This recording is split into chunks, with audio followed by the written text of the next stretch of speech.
services supplied by establishment of person in India to an own establishment which is outside India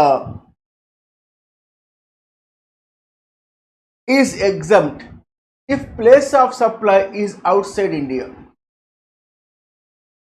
Meaning thereby a transaction between head office and branch office, we won't call distinct persons if any one of it is outside India, then we call it as other establishment or its own establishment outside India.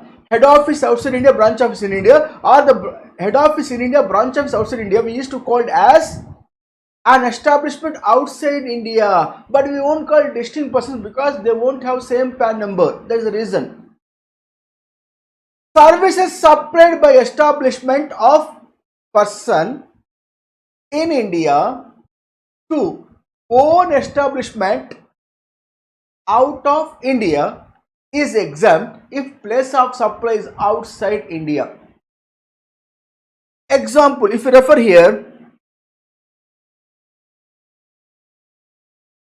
C Limited, head office of Chennai, supplied interior decorating services to C Limited branch office of Singapore.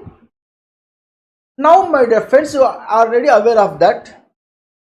Services in relation to an immovable property where location of supplier or location of recipient from outside India, I bound to refer section 13 subsection 4 of IGST Act, where the place of supply is where the property is located or intended to be located, as you are aware of it.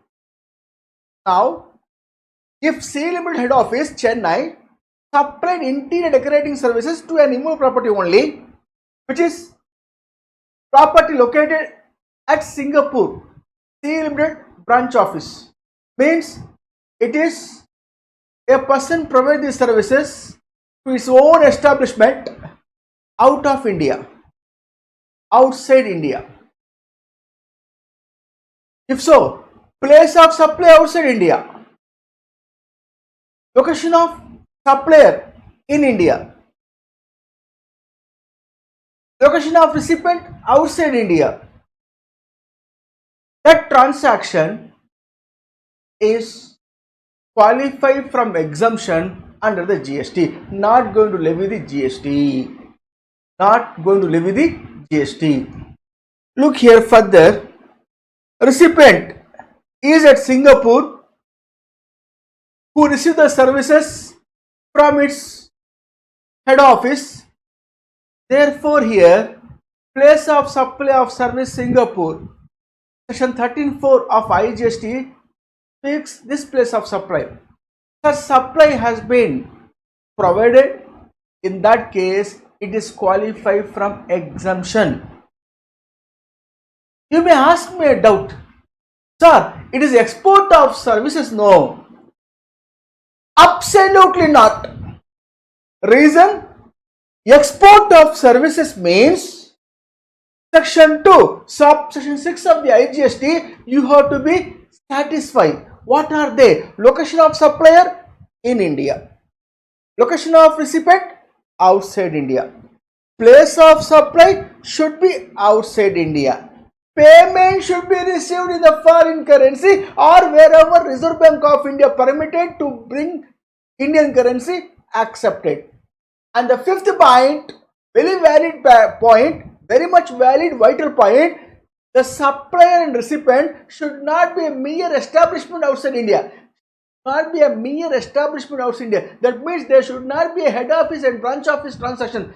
If it is a transaction between head office and branch office, even all the four conditions are satisfied, the fifth condition not satisfied, which is not export of services. In the given case, it is export of services. You cannot call it as export of services because here 4 conditions satisfied out of 5. 1. Location of supplier in India, location of recipient outside India, place of supply is outside India, payment May be received, may not be received, we do not know, because generally payment won't be come from branch office to head office. The fifth point, they should not be mere an establishment outside India. That means there should not be a mere head office and branch office. But in the given case, it is a head office and branch office transaction. Head office in Chennai, branch office in Singapore. In that case, it is not an export of services. If it is not export of services, liable to pay IGST. In such case, this particular clarification says that if transaction between an establishment out of India to its own establishment, provided a person from India, in that case, the place of supply is outside India, which is not attract the GST in India.